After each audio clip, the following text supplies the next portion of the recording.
আমাদের জনপদের শিক্ষা ব্যবস্থার অনেক দুর্বলতা রয়েছে।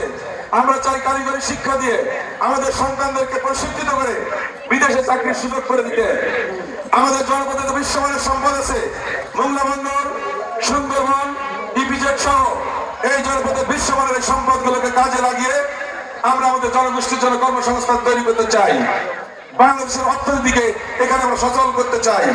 আমরা চাই মোংলা বন্দরের সক্ষমতা বৃদ্ধি করে এখানে কর্মসংস্থান ফিরিয়ে আনতে। আমরা চাই ইপিজেডের ইনভেস্টমেন্ট বাড়িয়ে এখানে মানুষের কাজের সুযোগ করে দিতে।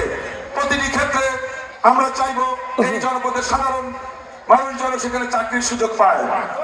আমাদের জনসমাজের স্বাস্থ্য সেবা অত্যন্ত অপ্রতুল, বিশেষ করে নারী, শিশু এবং বৃদ্ধদের জন্য আমরা চাই সার্বজনীন স্বাস্থ্য সেবা নিশ্চিত করতে।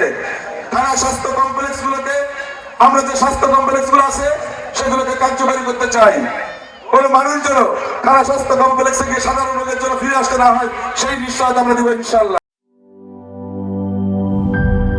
দুধার চকলেটে একাকার হয়ে ওঠা প্রাণ লেয়ার, প্রাণ লেয়ার সম্পর্কের মিষ্টি ম্যাজিক।